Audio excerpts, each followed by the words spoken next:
locations that we go, there is nothing.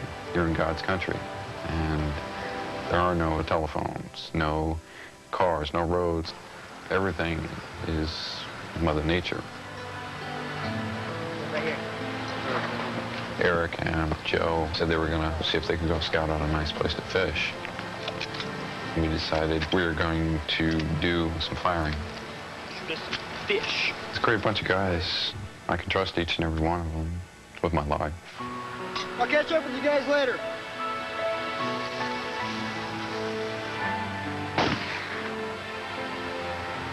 Nick Mosley and the others soon joined 19-year-old Brendan, who was shooting target practice. Rob shot a few rounds.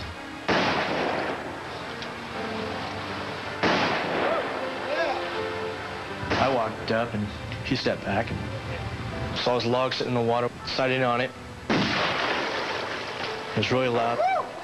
After I pulled back the hammer again, Todd goes, "You want some earplugs?" And I thought about it for a second. And I said, "No," like that. And I go, "Yeah, good idea."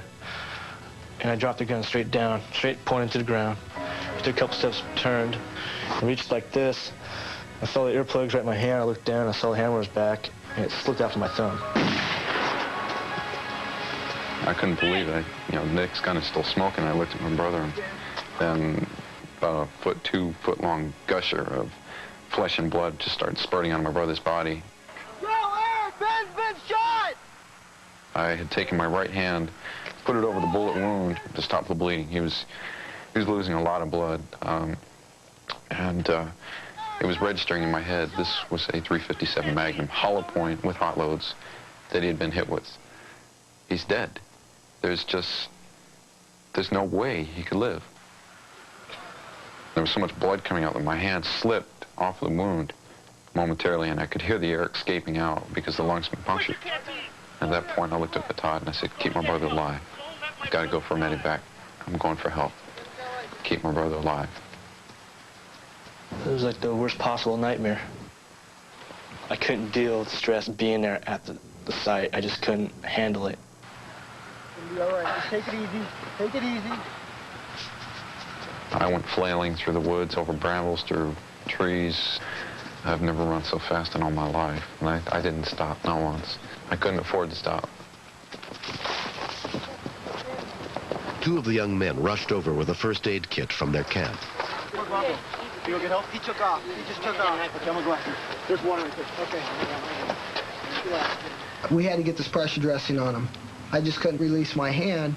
Blood's gonna go everywhere. So Eric slid it under my hand, and while I was holding it, he tied it off, and then he added a second one. I was putting a lot of pressure on him, and I was hurting him, but we had to stop that blood. I knew there was a payphone about 3.5 miles away, and that was my goal. And I'm not running fast enough. Run faster, faster, faster. And I was pushing myself, and I was alternating the Our Fathers and Hail Marys very fast, hoping that maybe the praying would help my brother keep him alive long enough for me to reach that phone.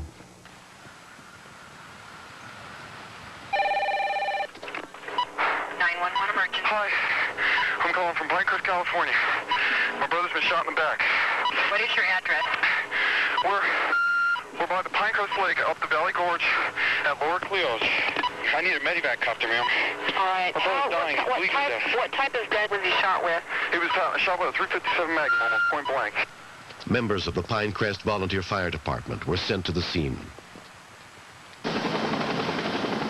A Mediflight helicopter was also dispatched from more than 50 miles away, along with a search and rescue helicopter. We waited and we waited. We assured Ben, Ben, you're going to be okay. That's the only thing we could do.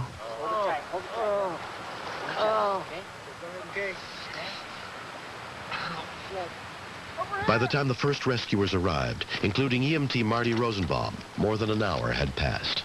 When we reached the victim, I saw that he had held on with his friends helping him. Just hang in there, Ben. You're all right. I felt right in the middle of his belly, the whole outline of the bullet. That meant his chest had been violated and also his belly, meaning that he would be having increasing difficulty breathing, and we were looking at very heavy internal bleeding. Yeah, man. Thumbs up. Keep talking to us, guy. I want to hear from you. The 19-year-old victim had to be carried a mile through rough terrain to the nearest place where the search and rescue helicopter could land safely. There, his condition was assessed by Dr. Don Dudley. We needed to transport him as quickly as possible. He was in a lot of pain. He had no breath sounds on the right side. He appeared to be in early shock. We know he's bleeding severely in his chest. I know he's bleeding in his belly. Somebody like that can bleed out and die on you very quickly. While rescuers prepared to take Brendan to the air ambulance waiting a few miles away, his brother Robert returned to the scene. They wouldn't let me up towards the helicopter because they were getting ready to take off. They didn't want me in the way. But the feeling of hopelessness, helplessness, you know, when you're sitting there and you know that's your brother, your blood that's sitting up there dying, that could have been the last moments that I'd ever seen my brother. He looked at me and gave me the thumbs up. And at that point, I knew he was still alive. And I just prayed to God. I said, oh, God, he's made it this far. Keep my brother alive. Please, God, keep him alive.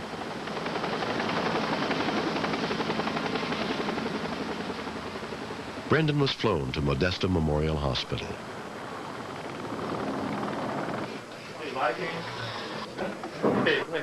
While the trauma team worked to stabilize Brendan, his parents, John and Elizabeth Kelly, rushed to be by his side. I was in denial all the way up to the hospital. This can't happen. He can't die. He won't die. I was extremely concerned as to the amount of damage. Those hollow point bullets, they just go in and they spread and they just bounce everywhere. Surgeon Tony Tam examined Brendan's x-rays to determine the extent of his injuries. After traveling through the chest and through the diaphragm, the bullet had destroyed the top pole of the spleen, following which it went through the stomach twice. So there were 2 holes inside the stomach. Then it went through the left lobe of the liver and took out a chunk of the liver and then rested inside the abdominal wall. There's a bullet and here's a fragment.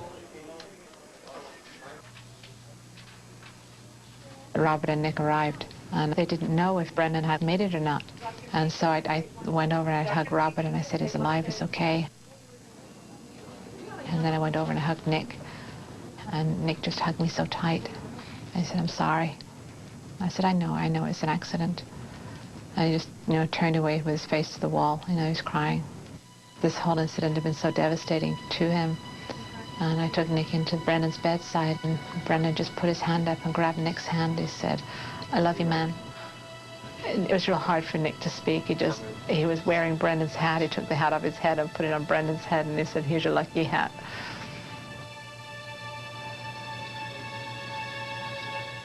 When I went in to go see him, I grabbed his hand, and he looked straight at me, and he told me, you're my favorite big brother.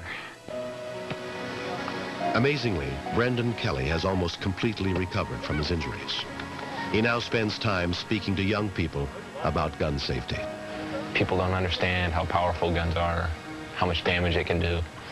That one bullet couldn't cost more than 50 cents, but, hospital bills are well over $60,000 already. Even past that, it could have cost me my life. I've shot many different weapons. Doesn't matter how many times you shot a gun. Doesn't matter how experienced you are. Doesn't mean nothing. You can flush all that stuff down the toilet. It takes a moment of breaking concentration, and boom. Once that gun kicks and that bullet's down the barrel and going towards whatever it's going to hit, you can't take it back. I mean, if I could take back time, I'd take back, the bullet that went into my brother, but we can't do that. And all we can do is just thank the Lord above that, my brother's alive, and that this story has a happy ending. Yeah.